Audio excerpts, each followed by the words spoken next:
Feeling booze?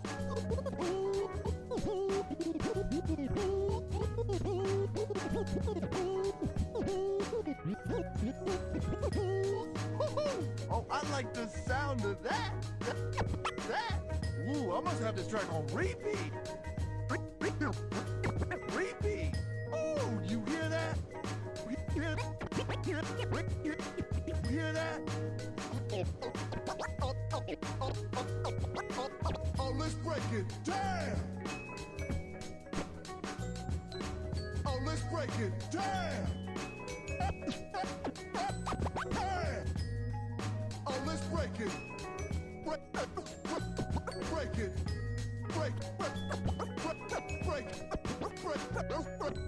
Break it down.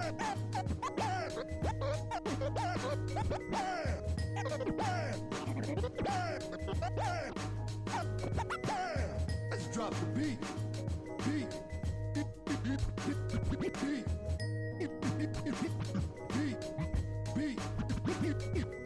Let's get you healed up. Let's get you healed up. Healed up. Healed. Healed up.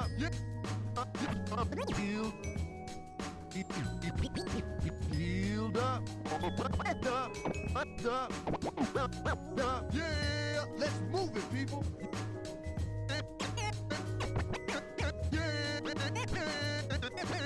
Let's move it, people. Yeah, let's pick it up. Lucio coming at you. Coming at you. Yeah, time to heal up. Oh, turn it up. Up. Turn it up. Turn it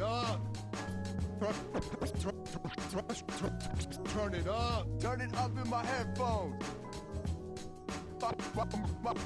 My headphones. Turn it up in my headphones. Audio medic. Audio medic. Audio medic. Move to the beat.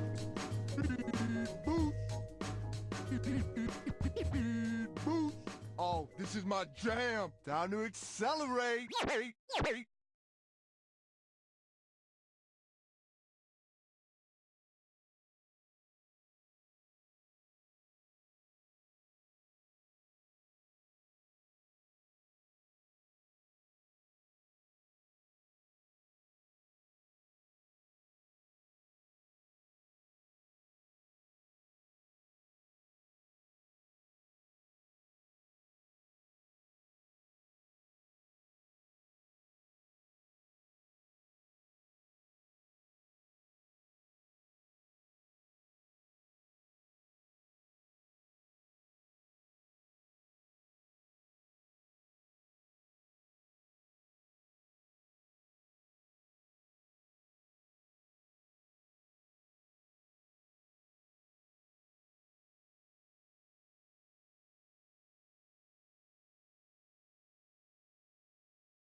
All right, we are live, ladies and gentlemen. Welcome to another episode of Off the Wall. It's your boy Dazzle167. I'm going to be your host for tonight. Tonight, we have a very special guest, a very good friend of mine, the Hookmaster General himself, Mr. Retributionist. Let him hear you say hello. Hi, I'm Retributionist, member of the East Coast Circus. Hey, there you go. There you go. Yeah. So okay. So let's talk a little bit about we got a lot to talk about today. We got a lot of things to talk about because I met you a while ago. Let me tell a little story. So me and so I was the captain of a team called Kinetics, right? And back in last season of CGL, the Console Gaming League, we were in the finals against the Trash Cans. And the Trash Cans were the number 1 seed. We were the 2nd seed, right? So me and Headrammer were good friends and stuff like that. And we went and we beat the Trash Cans, right? And then like fast forward a little bit later, you know, he was like, "Man, I got me some new people. I got me the number 1 hog on the ladder. You about to see my team go up there. Watch me." So let everybody know. Let chat know. Flex your rank a little bit. Tell them about what's your peak, how far you've gone, what's ladder like for you. All right. In the like 6v6 ladder, the highest I've ever been is 4,500 on the dot, which I hit like 2 weeks ago or so. Okay. I gotta flex the rank 1 TDM though, 4617. Nice, Um, nice. yeah, I'm kind of an arcade warrior, I guess you could say. I've been like top 30 in every arcade mode other than like Lucio Ball, because I'm bad. Okay. Hey, that's not bad though. That's not bad. I mean, Lucio Ball ain't nothing but Rocket League, right? But with Overwatch, so. Yeah, you're right. Okay, so all right, so tell us. Let's go way back, way back, way back. Tell us about your origins as a gamer. Like, let's go back to like the first platform that you played. Some of the first games. Like, what did you start off with? How'd you get interested in video games? I used to hard grind the Lego Star Wars Complete series on the GameCube. Oh, okay. I like that. In I like like that. second grade. That was like the first game I ever got into, and then I got a PS2. Started playing Crash Bandicoot and Guitar Hero. Very And good then, games. yeah, from there I went from the Wii, which I played a lot of games that introduced me to COD, which Wii on the COD was the worst game ever invented, just in general. But that was my first FPS, Okay. and then I hit what was basically the dark ages of gaming for me, which is when my dad decided it was a good idea to buy a Wii U. So then I had that for like 2 years, and then the Xbox came. Gotcha. So the Xbox was the savior of the real competitive games because you can't really get that. I mean, you can't really get competitive on the Wii U unless you're like doing like Wii Sports or Mario Kart. You know, like you can't really get that competitive. But yeah, I see what you're saying. So what eventually led you to Overwatch? What was one of the things that you when you saw Overwatch you were like, man, I gotta play this game, or what did you like? What attracted you to the game? Well, I used to play League of Legends a lot, and Okay. a lot of my friends from there moved to Overwatch, and I was like, well, I might as well give this a shot. Like, I wasn't big into FPS games, and I thought it looked kind of bad, to be honest. And I went to my friend Adam's house, and I played it with him, and I was like, damn, this game's pretty serious. So I started like grinding it, and then that's basically how I got into it. I was a Lucio main season 1. Little do you know. You know what's funny is that is actually not the first time I've heard that. I forgot who was on the show who said the same thing. I feel like it was JTA or Dankist. One of them said the same thing. And they were like, "Yeah, I was in Lucio main season 1 or whatever it was." And I heard that so much because I feel like Lucio's one of those. He's just a fun character. Like regardless of whether you want to main him or not, he's just one of those like characters that when you get into the video game, you're like, he looks cool. You know, he's a DJ. So yeah, I could totally see that. So when you started, obviously you started playing with Lucio, like you just said. But everybody, I think a lot of people, if not everybody, knows you as probably one of the best Roadhogs in Xbox right now. So like at least in the top Roadhogs. Is Roadhog your favorite character, and why? What made you choose Roadhog? I mean, like lore wise and stuff, he's kind of lame. He just runs around in the outback with like Junkrat. Yeah. But I don't know. I like to play him. I only play him because I'm good at him. Okay, pretty so much. but there's got to be like some sort of thing about the character, like the mechanics himself. Like what do you like about Roadhog mechanically that you think is worthwhile? Because remember like I remember when Hook 1.0 when you could get hooked through like halfway through the map, right? And Yeah. to a lot of people that was appealing, but we're in like season 3000 and you're still playing Roadhog, this isn't like Right. old school hard blue days where he could hook from like half a mile away. So what makes you still want to play Roadhog and like, and it can't, obviously you're good at it, but what beyond that, what makes you want to play him beyond that? Well, I really like the hook ability in general. Like I like an ability that essentially just counters enemies for poor positioning. Like when I played League of Legends, I was a support player and I played like Thresh and Blitzcrank, which were their characters with hooks because you Okay. can punish positioning. So I came to Overwatch and I started doing that. Oh, And I okay. mean like season 2 I was like 2100, like I was like low gold. And then season 3 I climbed up to like 3600, and I guess that the whole adaptation was like there's a difference between punishing your enemies for poor positioning and being able to force them into poor positioning and then punishing them that way. Like what I do a lot on the ladder, which doesn't really work in scrims a lot because teams are coordinated. But if you Sure. just if you just flank, like Yeah. they're not going to be ready for it, and by flanking you're forcing them into a situation where they have to either turn their backs on the enemy team and shoot you or just ignore you, and if they just ignore you I just kill them all, which is pretty great. Yeah, I So mean, I think, but see that style of play used to be huge back in the day. Like I remember, I remember people on the old school people from the ladder, like Vinny. They used to play Hog, and you know, they used to dominate with the flank Hog because he was almost like indestructible in a way, right? yeah. You could do that and you could just hook somebody and like kill them in one shot and it was very easy, but you still do that to this day. And I don't think, I mean, you say, oh, I just flank and stuff like that, but it's actually like I feel like that's harder nowadays with Roadhog because he's not, with there's so much CC, there's so much stun, there's so much, you got everybody can stun you now, and Yeah. there's like the middle ground whether he's either on an ult charger or you can frag out on him. So there's like it's hard to get an in between. So how do you feel about Roadhog in this meta right now? So like how does he work with the meta, and what happens when that Roadhog isn't working? What do you go to? What do you flex to? I mean, if I have to, like, I'll flex to Zarya, but I, Okay. I just don't really like to. And Hog, he's an interesting character, right? Because he's really self-efficient.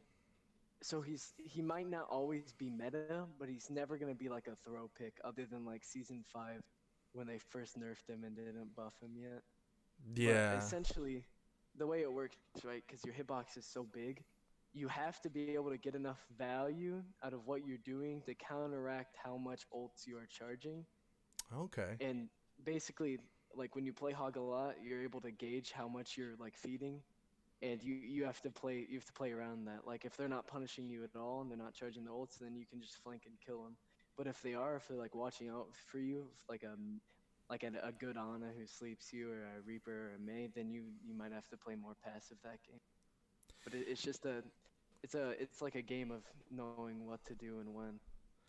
Yeah, absolutely. I think that Roadhog has and I think that this happens with a lot of people who are really good at off meta heroes, because I think Roadhog, for the most part, I would consider him an off meta hero, even though after Orisa came out, there was definitely that, I like to call it pulled pork meta, where it's like the Orisa Roadhog combo. Yeah.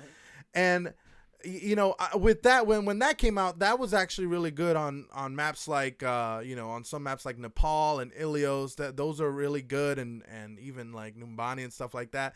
But like you said, like there's some things, I think there's people, and I include you in this, where there's just some people who are so good at one specific character that it really doesn't matter what the meta or the comp is. They'll play that character to its fullest potential regardless of how it is, which brings me to the next question that I got, because let's talk about the East Coast Circus. So you're going to have to explain to everybody in chat right now, what is the East Coast Circus? Like, what is it about? Okay.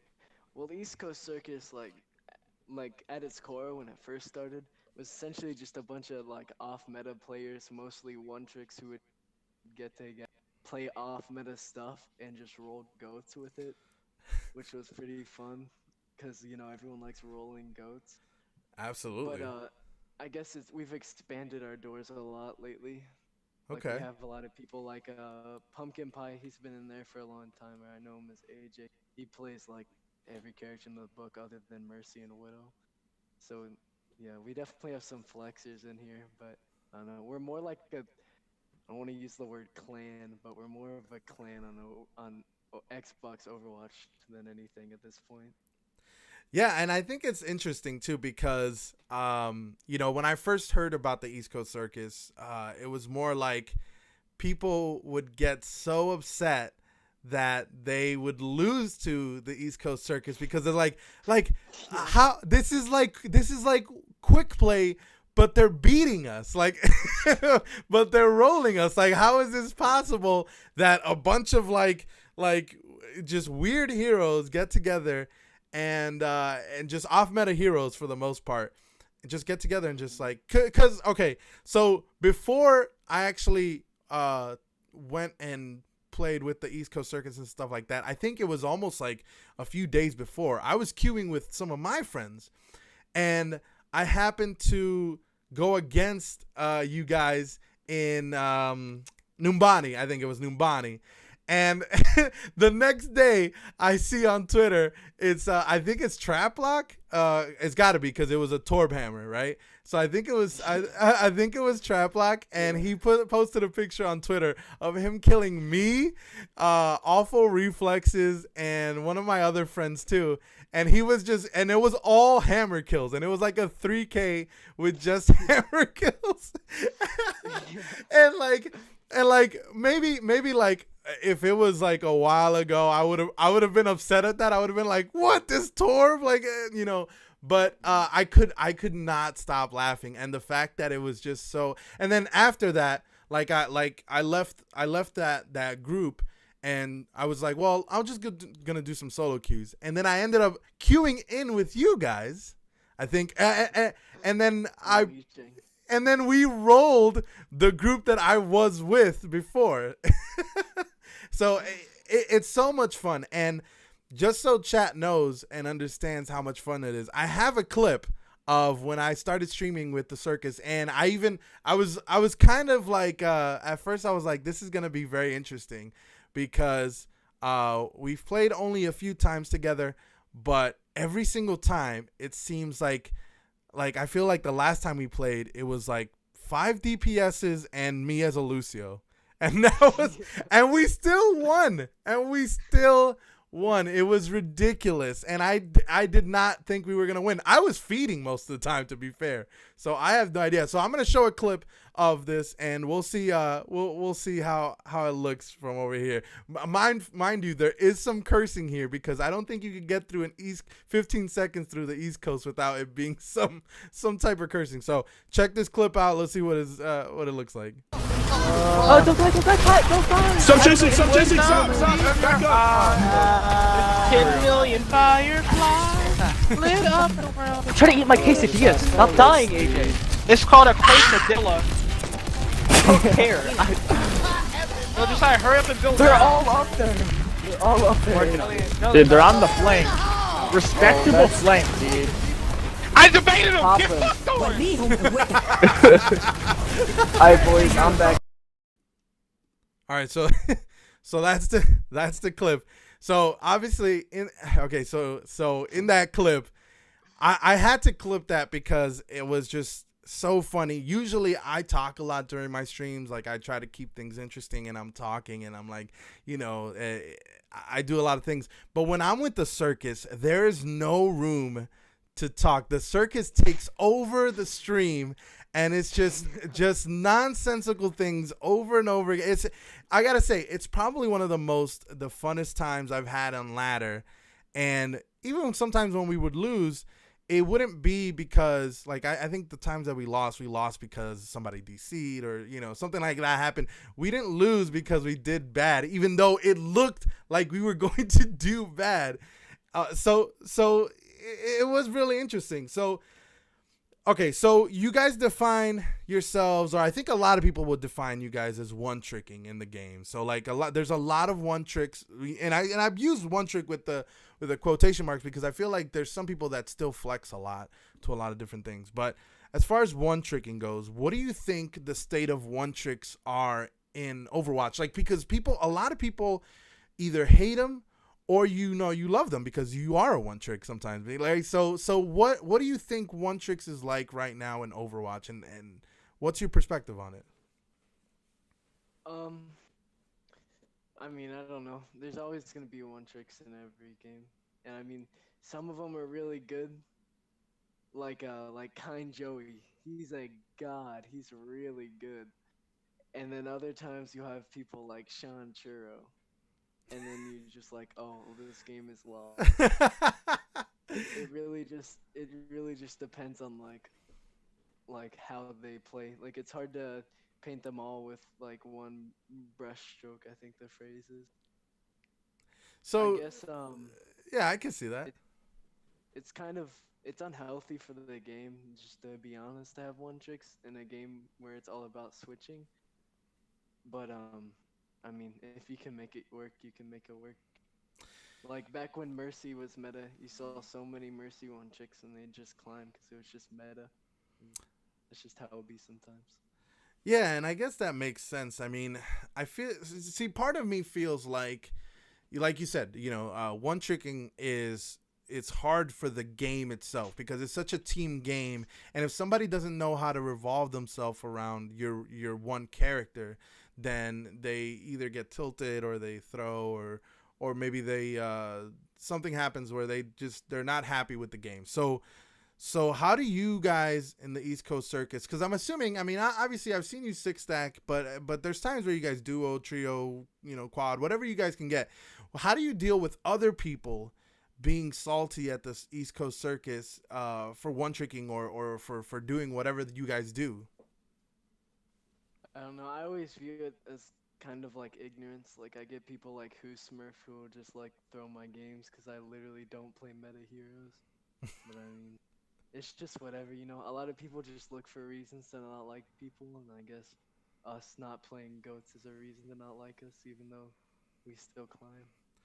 Yeah, and that's exactly. I mean, and that's another thing is that like despite everything, like I think the East Coast circus is probably better described as like really like you guys are off meta hero specialists, right? But more so than that, you guys are probably like the best of those off meta specialists. Like, you're probably not gonna find better players who play that character. So it is very, I mean, you guys are just at your core, you're just are a good team and are good at the ladder. So I could see how that's a good thing. So let me ask you this. Speaking of people being like salty and stuff like that, so I heard that there was some Twitter beef between you guys in the East Coast Circus and I believe the Xbox Overwatch gods. So what is that about? Tell me what that whole situation is about and where did that come from? All right, well, let's start off with like what Xbox Overwatch Gods was. It used to be this account where like you could DM them your name and they'd like research you and write this really like sarcastic like smart ass remark about you and then rate you. And it was always like pretty funny their stuff, but they made a post at some point about selling their account and I don't know if they sold it or not. But then after that, this guy started posting like demonic artwork and stuff and he'd write these things and you'd have to translate it, and it was always really edgy emo. It's always really edgy and emo, and eventually he started like cursing, like literally like cursing people in the circus. Like he did it to Vopendo, he did it to Hopeful, he did it to Protegere at one point. It was just Wow. really wild. So like, oh no, we all started just doing it back. We'd find demonic images and then rewrite stuff in Hebrew and send it back to him. And sometimes he would respond. Wow, It that's was pretty good.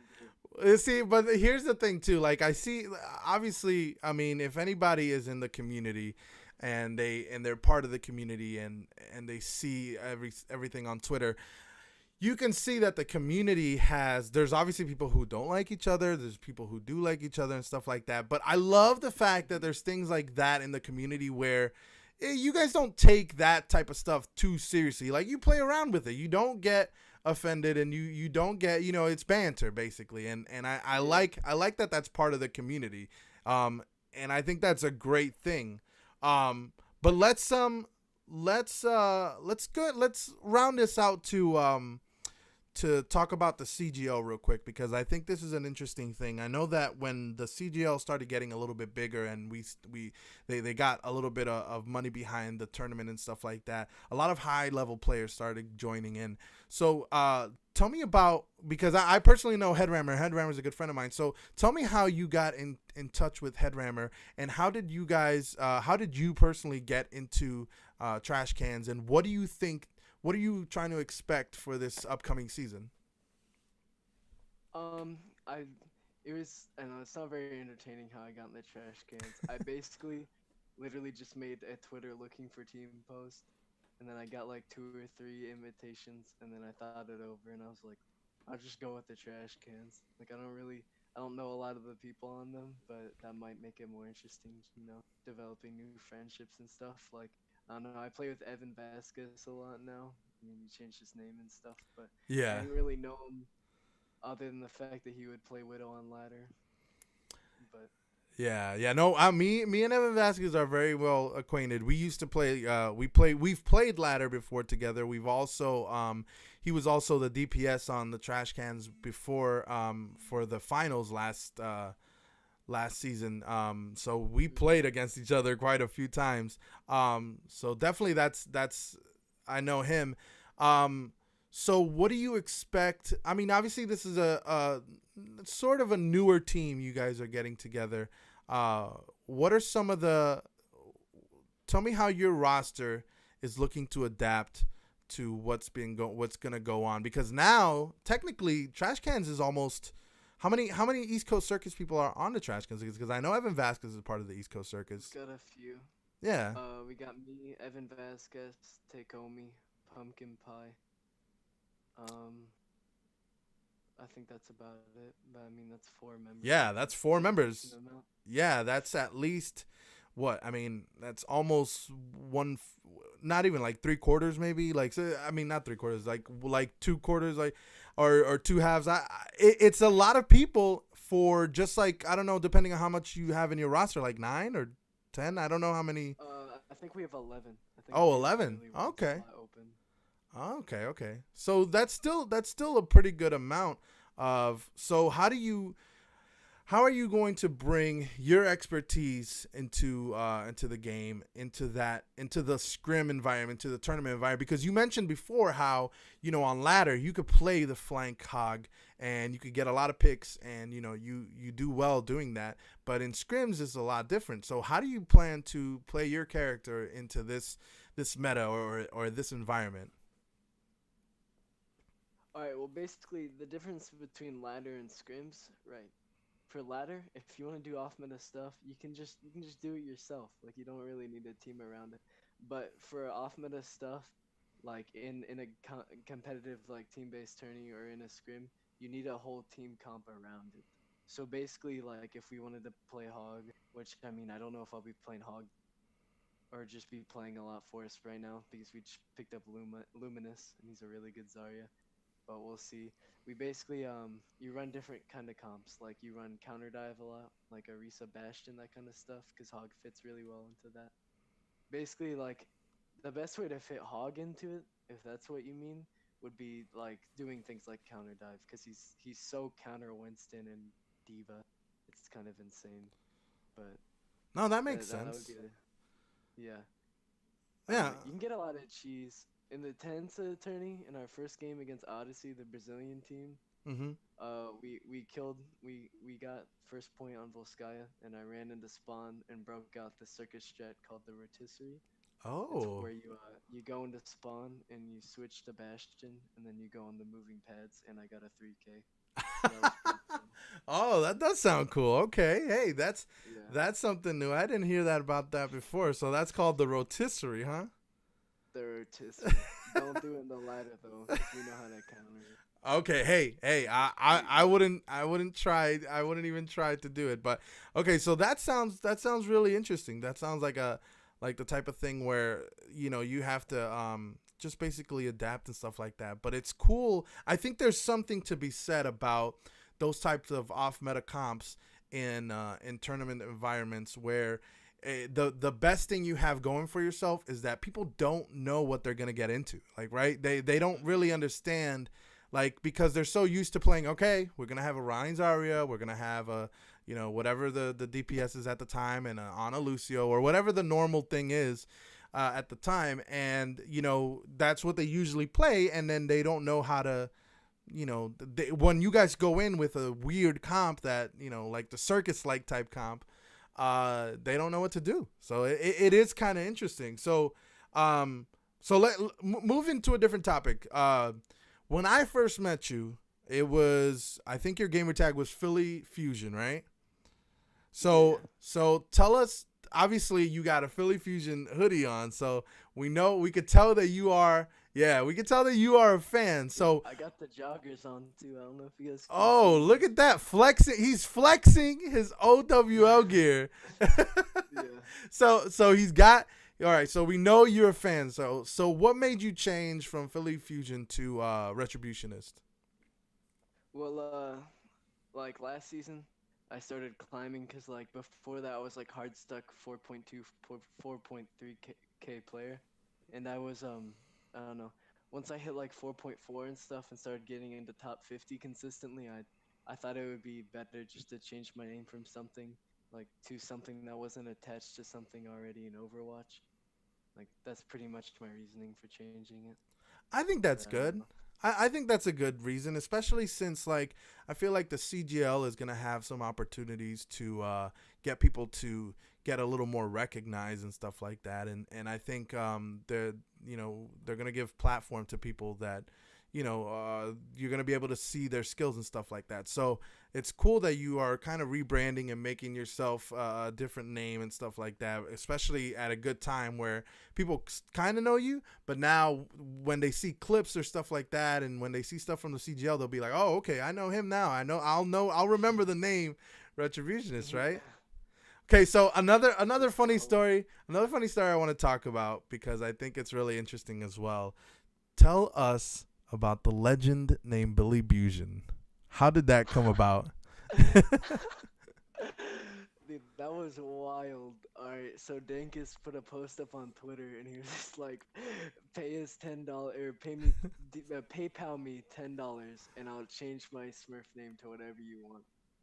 And the guy who came up with the name was AJ or Pumpkin Pie. Sometimes in game, if I did something really good or really bad, he'd just like scream at the top of his lungs, Billy Busion. And I was like, all right, that's got a ring to it. So me and Protégé were talking in the East Coast Circus group chat. And we were like, what should we get him to change his name to? I'm like, why don't we just do Billy Busion? And he's like, all right. And it had been a meme that Pumpkin Pie and Traplock had going on, just soldier on the flank. Like he's the Metro on the flank account. That's pretty cool. So so we got him to change his Smurf name to Billy Busion and main soldier and go on the flank. It's pretty beautiful. And I actually ended up running into him at one point and then we lost and I was really sad. that's like a bittersweet moment, right? That you helped it create really this. was. You help create this Yeah. character, and then this character he just starts winning on you. So that's because I talked to him last week, and we spoke about it, and we spoke about how, you know, he was saying, oh, well, you know, a lot of people talk to him about how, like, oh, well, he abuses Doomfist when Doomfist was meta, and so that's why. And then he took Billy Fusion and he was like, all right, well, I'm just gonna use, because Soldier, let's be honest, Soldier isn't like extremely meta. Soldier's another one of those characters where he's very niche and like he's good in the right hands. And Hopeful just happened to be those hands. So I think it's just hilarious. I know people now who in the community who will talk about Billy Fusion not even as Dankus, just as like a character, like, oh, I'm gonna start playing Soldier, I'm gonna get my Billy Fusion on. And I think it's really funny. I think it's something that's really creative and fun, and I think it's awesome. I think it's really really cool. So let's round this out. Let's finish all these questions, and let's talk about one of the last things. So we talked about the CGL, and we talked about you and your team, and how do you guys gonna do?